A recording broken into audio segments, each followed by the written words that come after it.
പുതിയൊരു വീഡിയോയിലേക്ക് എല്ലാവർക്കും സ്വാഗതം. ഇന്ന് നമുക്ക് ചുമയ്ക്കും കഫത്തിനൊക്കെ ഉള്ള 2 തരം മരുന്നുകൾ ഉണ്ടാക്കി നോക്കാം. ഇത് രണ്ടും നമുക്ക് നമ്മുടെ വീട്ടിലുള്ള സാധനം തന്നെ വെച്ചിട്ടുണ്ടാക്കാം. അത് ഒരു സൈഡ് എഫക്റ്റും ഇല്ല. നമ്മൾ സാധാരണ പുറത്തുനിന്നാണ് മരുന്ന് മേടിക്കുക, അതിന് സൈഡ് എഫക്റ്റ് ഉണ്ടാകും. ഇതിനൊരു പ്രശ്നമില്ല, വേഗം സുഖമാവുകയും ചെയ്യും. എനിക്ക് പനിയും കഫൊക്കെ ഉണ്ടാകുമ്പോ ഇമ്മച്ചി ഇതാണ് ഉണ്ടാക്കി തരല്. അപ്പൊ എനിക്ക് നല്ല ഇഷ്ടമാണ്. അപ്പൊ നമ്മുടെ മരുന്ന് കണ്ടാലോ? ആദ്യത്തെ മരുന്നിന് വേണ്ട സാധനങ്ങളാണ് ഇത്. ചെറിയുള്ളി നന്നായി തൊലി കളഞ്ഞിട്ട് കഴുകിയെടുത്തതാണ്. പിന്നെ ഇത് കൽക്കണ്ടിയും നല്ല ജീരകം പൊടിച്ചത്. ഇനി നമുക്ക് ഈ ചെറിയുള്ളി ജാറിലിട്ടിട്ട് നന്നായി അടിച്ചെടുക്കാം. എന്നിട്ട് അതിന്റെ നീരെടുക്കാം. ഇപ്പൊ നമ്മൾ നീരെടുത്തിട്ടുണ്ട്.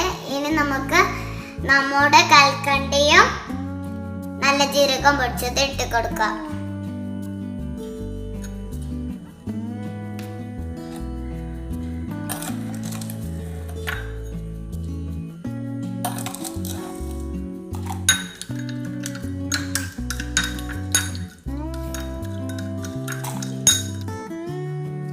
ഇപ്പൊ നമ്മുടെ മരുന്ന് റെഡി ആയിട്ടുണ്ട്. ഇനി നമുക്ക് കുടിക്കാം.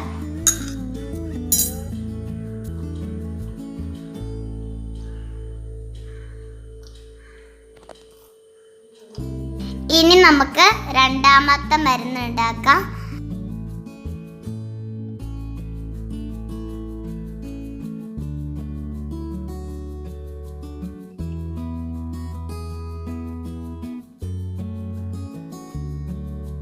ഇത് നന്നായിട്ട് കഴുകിയെടുത്ത പനിക്കൂർക്കയിലയാണ്. ഇത് നമുക്ക് ഇതുപോലത്തെ ഒരു കോലില് കോർത്ത് കൊടുക്കാം.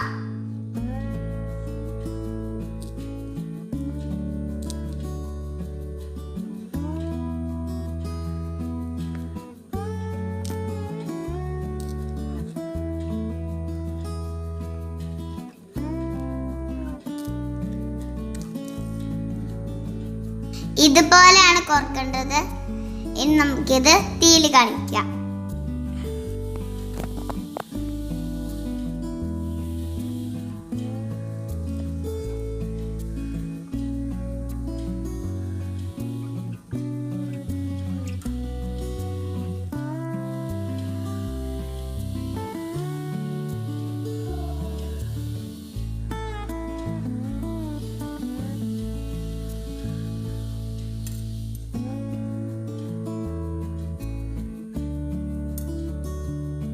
കണ്ടോ, ഇത് നന്നായിട്ട് വാടി കിട്ടിയിട്ടുണ്ട്. ഇനി നമുക്ക് നീരെടുക്കാം ഇതിന്റെ. ഇതാ ഇപ്പൊ നമുക്ക് ഇതിന്റെ നീര് കിട്ടിയിട്ടുണ്ട്. ഇതിൽ തുള്ളിപ്പോലും വെള്ളം ചേർത്തിട്ടില്ല. ഇനി നമുക്കിത് കുടിച്ച് നോക്കാം.